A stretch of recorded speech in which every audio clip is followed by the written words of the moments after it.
Mike King is in the business. Mike King is in the business. Mike King is in the business. Mike King is in the business, man. Hello from Washington, President JB here. Whenever Jill and I leave in our car, we tune into our guy, Mike King Biz on ESPN Radio. Ladies and gentlemen, welcome back to On Mike King here. This is part of the Mike King Biz Media Network, which is ESPN Rich 106.1, International Business Group Radio, as well as the Hounds of Business. That's where we find us. We're doing business on a global scale. And we talk to some great people out there. We are talking, this is ESPN Richmond. That's where you find me. What we do is we talk to the best and the brightest, showcasing how business helps society be better. There's a gentleman I met. Shout out to Dale Finken and 1 Million Cups. And also when I go there, I see old friends Michael Sparks, Underground Kitchen fame, and the gentleman to my right.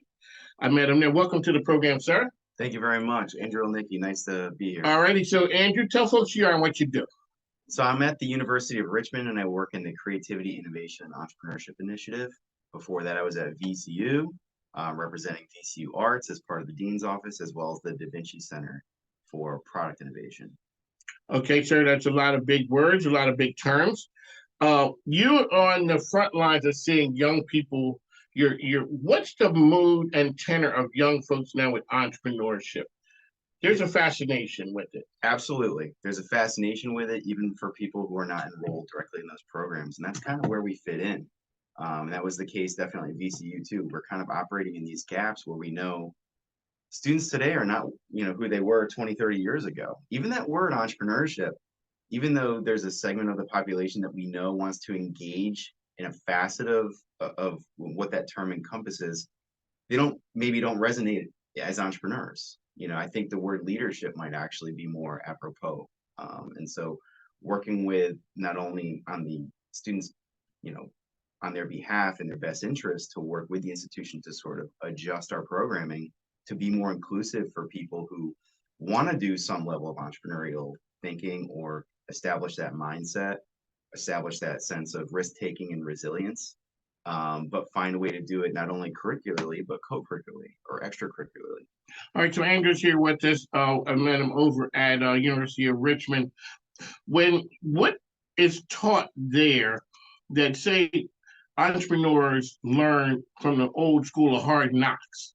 What are the things that you guys are teaching the students that people had to learn the hard way? A lot of it is finding programs, faculty, a support system on campus where we can establish those programs that are a little bit different. And so the organization can take some risk. Robbins School of Business, obviously they have their own entrepreneurial pathways that you can take, but we know that there's a lot of other students, whether it's law or arts and sciences or the Jepson School of Leadership, where students want to sort of take a class or have an experience that is more entrepreneurial nature. And we offer those kinds of electives with our partner schools to sort of make that happen. One great example is the Benchtop Innovations class that Joel Meyer and Shane Emmett teach out of Robbins School of Business. We actually fund a group of 16 students to go from a back of napkin idea, often rooted in design thinking, but not necessarily, to then spin up a business within 9 months. You guys had an event recently that was the culmination of that, wasn't it? Absolutely. What was that again? So every year, every fall, right before Thanksgiving, we have the great Richmond Bake Off. That's right. Okay. And it's 4 teams of 4 students each that are pitching out their best concepts for their consumer packaged good item. It's usually food or beverage, no alcohol, no THC. But other than that, each team spins up their own concept, and then they actually work with the VCU Brand Center to help bring those pitches to life through the form of, incredible branding and presentations. So the students do the strategy, they do the design, they learn about collaborative design with the Brand Center, they grow their network, and then we actually bring in judges from the community. Sometimes it's the Martin Agency, sometimes it's, the VP for food or services at Richmond, but oftentimes it's people that are connected to the food and bev space in and around the region that come in and then judge who had the best overall delivery, their pitch, what food do they or beverage do they think can be brought to market thereafter, and then all 16 students scope onto one product team. And so you'll have a marketing team, you'll have a sales team, you'll have an operations lead and team, and you'll have kind of a CEO as well. To oversee everything. Everything, yeah. Where'd you go to college? Rochester Institute of Technology. Okay, when you went there, what'd you want to do? Well, I kind of knew I wanted to go into graphic design. Okay. And that was, you know, that had been an established industry. And what was it about? You were the creative kid? Creative, not necessarily wanting to be like an artist though, and I think that's a natural thing. My parents were kind of freaked out. They both worked for government contractors. I can imagine, sir. Yes, absolutely. I have sons, and but I had a mentor in high school who was my art teacher, but he was also the basketball coach. That's different, right? And he was like, "Look, you're creative. You want to do something in the arts. I'm going to push you more into design. Computers were just coming out. The internet was just coming out." He was like, and even stay away from new media because it's too new. Graphic design's been around for a long time, and you can always apply those fundamentals to other things. And that was really great advice. And so in a lot of ways, my transition from high school to college, it's a lot of the same advice that I try to impart on my kids coming out and my students. And it's find something that's been around for a while that interests you, that you know is going to have staying power. Graphic design for me was one of those things because I could then get into interaction design. I started doing DVD titles. I started doing, you know, websites. I learned how to kind of code myself. I put out my own portfolio. I was able to get job offers right then and there. And I started doing something that was a little bit different than what everybody else was doing, combining, you know, multiple skill sets into one. And that's exactly where I am in academia today. I'm looking for students and programs, and if they don't exist, build them up to form these buoyant skill sets that combine multiple perspectives and disciplines into like a unicorn student that doesn't exist, but they actually do. And try to build that resiliency, that grit, that tenacity that's required to basically, you know, form 3 different people into one. And that's who gets hired. That is who gets hired. It's a very competitive landscape. And so the other piece of this is, why are we building these programs? It's because I want to sort of build up our talent and then make this place as attractive as possible to keep our talent here. So let me ask you, so when the basketball coach / art teacher, he's a visionary. Yes. He's talking to you. You become him. Kind of, yeah. You become that person. So you're talking to the students, they know what they know. Yeah. But they don't know what you know, and you're saying, hey, this may be an opportunity. What's it like as an educator when the light goes on and you see it and you know that you introduce them to a thing that did it for them? Well, that's probably why I still am in education, because it happens every semester. And so that's the evolution of the semester. I think it's working with students in that capacity where you know that they're capable of it. You know, sometimes those surprises are come in ways that you don't really expect. You do your best to plan your semester, your syllabus, but there's going to be things that happen that you can't predict and you don't know where it's going to come from. Okay, so let's go through the life cycle of the semester. They show up on the first day. They're excited. Everybody's up to, yay, okay. Then you drop on them what, you know, the syllabus, you talk about what's going to be needed here. Then maybe some doubt comes in. And I'm big on project-based semesters. So often my classes it's developed over a series of stacking projects. Okay. So the first project is usually like, okay, this is a little bit weird or different, but yeah, 2 or 3 weeks, small bite, but I can do it. Then you get to the next one. Let's go back to the small bite. Then, you see a look of concern on her face? Yeah. A little bit? Yeah. A little bit. Not out and out fear, but a little concern. From week 1 to week 2, I'm trying to make sure nobody drops the class. That is true. Trying to keep, you know, butts in seats. Yeah, I'm trying to keep it real. But I'm honest. Often, especially some of my harder classes, I say, okay, this is going to be a very difficult semester, but it's going to be extremely rewarding. And then I try to fill them up with some examples of students who were like, I didn't even know what you were saying the first week. And that Okay. goes for both coding and say like product design and development. So it doesn't really matter what the subject matter is. I like these project-based courses because there's enough ambiguity in there where the student is I'm going to come my 50%, and then the student's going to have to come their 50% and figure some things out that they're not going to be able to otherwise.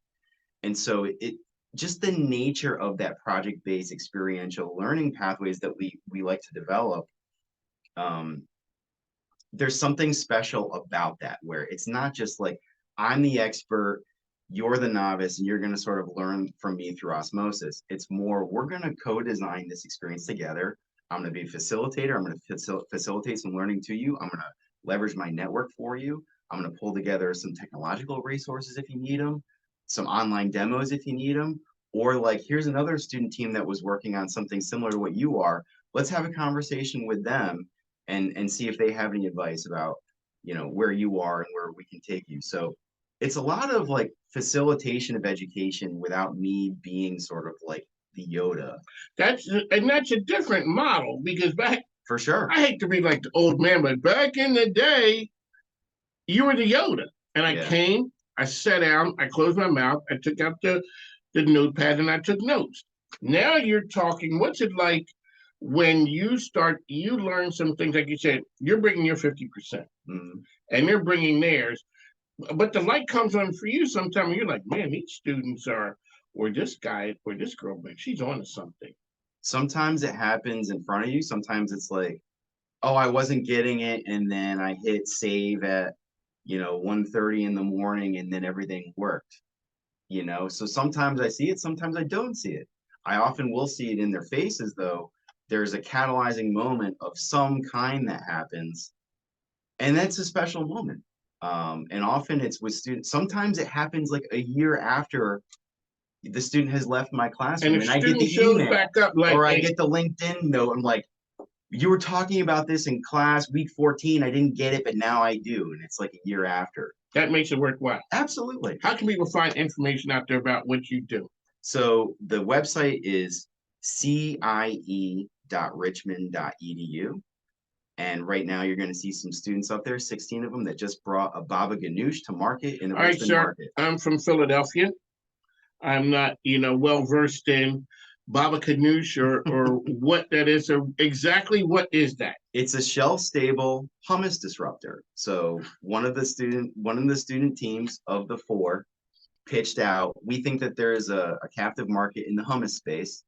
But baba ganoush, which is made from eggplant, pureed eggplant. You're a foodie too. I am. Okay, so it's hard to make. It's smoky. It's delicious. In your world, that is common knowledge. Maybe Possibly. Not. Okay, well, I'm not. It's really popular. I'm not cultured like our guy Michael Sparks. Right. I'm not the most interesting man in the world like you gentlemen. So baba ganoush. It is a pureed eggplant dip that you mix in with oil. There's some citrus in there. Usually garlic, some smoky notes, because the way that you make it is you usually, fire the eggplant whole and then scoop it out and then make it into a dip. Well, what this team discovered is it's really hard to get good baba ganoush that's not homemade. And so there's a convenience factor. There is no real good, baba ganoush market in the United States. And so they saw that this was a really great beachhead market to attack. And so Joel Meyer, Shane Emmett, who's our entrepreneurship star in residence at the Robbins School of Business, they convened this group. They convened the Great Bake Off. That team ended up winning the Bake Off, beating out the 3 others. One was like a spicy pesto. Another one was this kind of like secret sauce that's almost like a balsamic glaze, but made with apple cider vinegar. All of these sauces were really good. The only thing that these students knew was that they were going to have to create a sauce in a semester and compete to win this prize. And so what my office does is, now that they know that they're going to be making this shelf-stable baba ganoush and bringing that to market, my office basically makes sure that they have the funding to do that, so they don't have to go out and raise the money. They don't have to, take equity out of the company. And so it's a really novel concept for it's a class. They get credit for it, but it's a year-long commitment. They work with Professor Meyer and Shane Emmett on this. And think about everything that you've learned from bringing a back of napkin idea to a functioning business in less than a year. You're basically learning from failure what's not going to work so you can get to what is going to work. You're not going to have to worry about who's paying the bills, where you're going to build this product. We gave you the kitchens at the University of Richmond. We gave you space to operate the class out of. We gave you sort of, closet space to basically keep track of your inventory. And so what the students are really focusing on is bringing that thing to market through the branding, the marketing, and the hard work of actually getting these things on shelves around the Richmond region. And there's no technology aspect to it other than, a Shopify website, which looks phenomenal. A lot of the graphics were made by our marketing students in Robbins who have never done any of that work before. So there's this wonderful creativity aspect to it as well. And so I'm thinking if you're looking at a product innovation, an entrepreneurial venture, and one that's rooted in creativity and design thinking at its basis, it's one of the better college concepts that you can go around talking about. This is something novel that we have here in Richmond. It doesn't exist anywhere else in the country.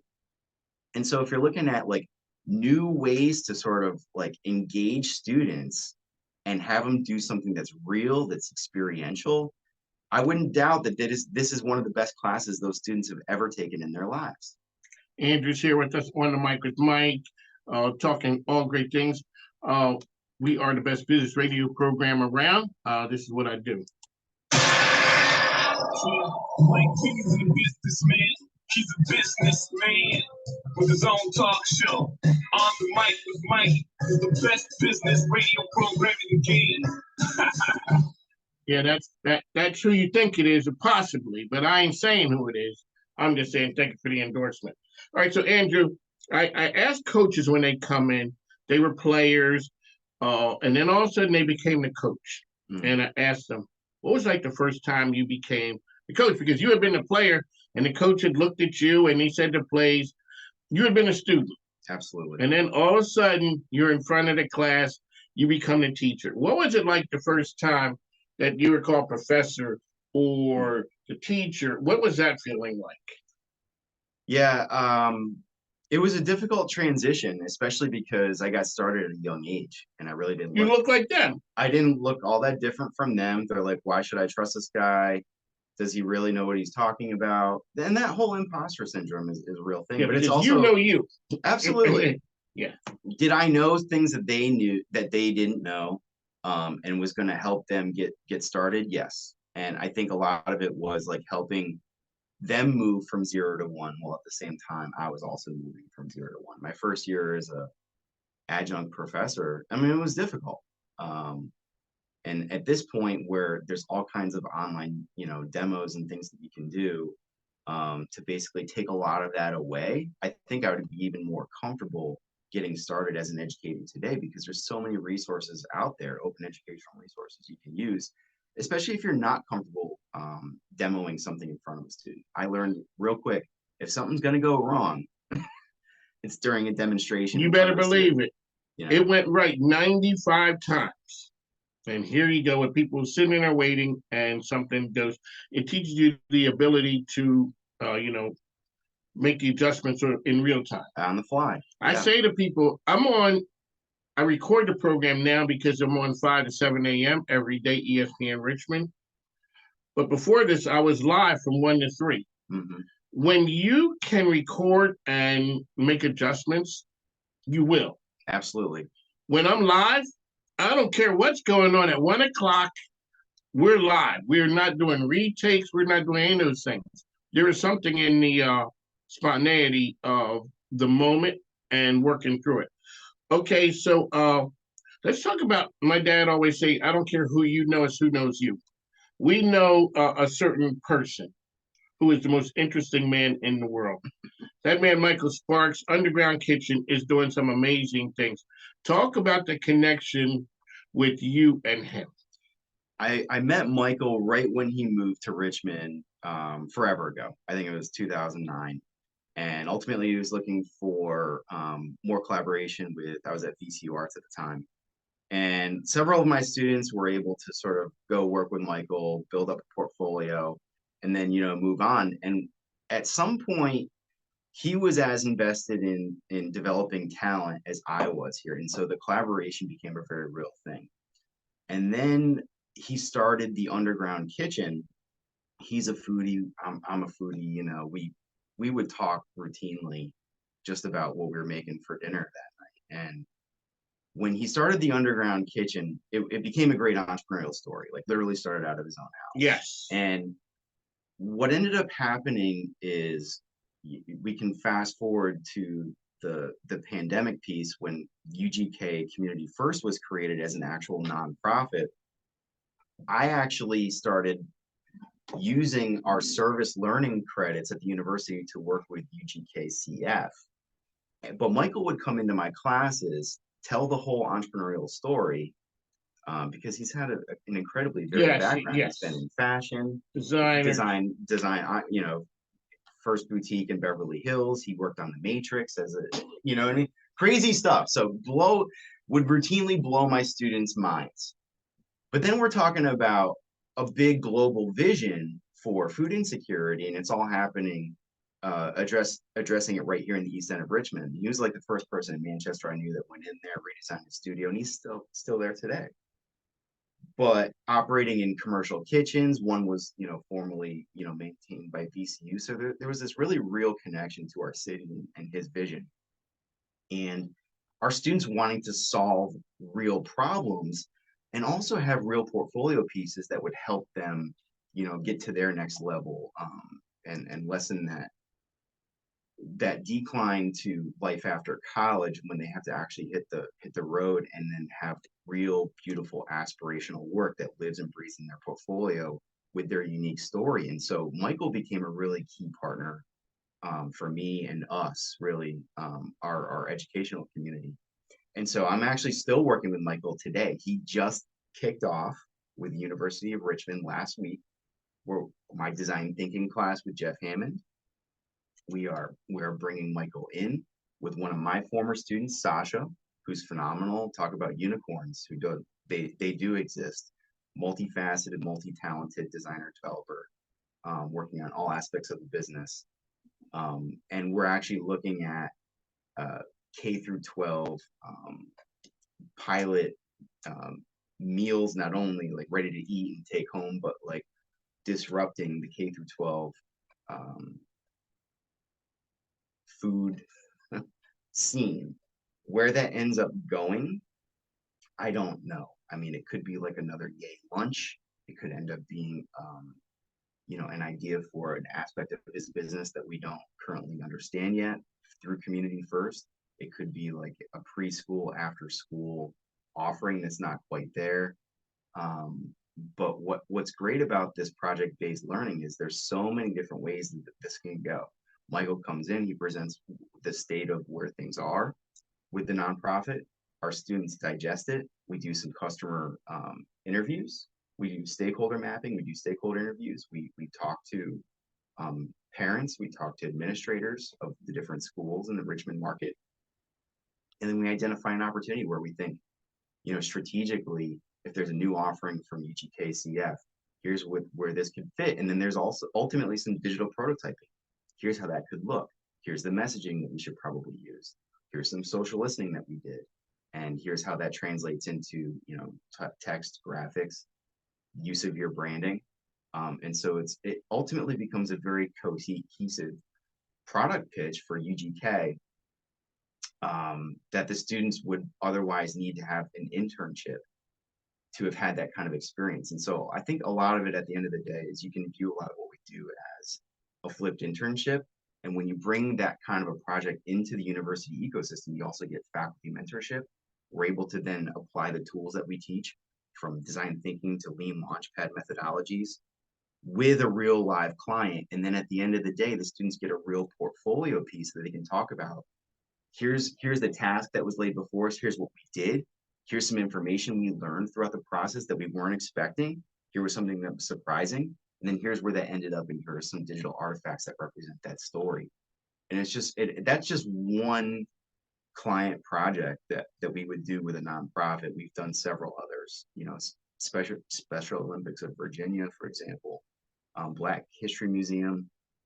I have a whole laundry list of nonprofits that we've worked in this way. There you go. Andrew's here with us. Shout out to my man Michael Sparks. He is a true gentleman. Always been great, kind. He is a nice man.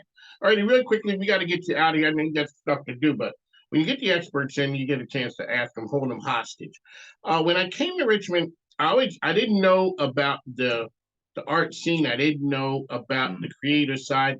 And I asked people, why is this town on fire? And everyone to a man says VCU. Sir, explain to our listeners what it is about VCU and the art scene that makes Richmond such a fertile ground. I do think it has a lot to do with VCU Arts being a top 5 art school in the country, public or private.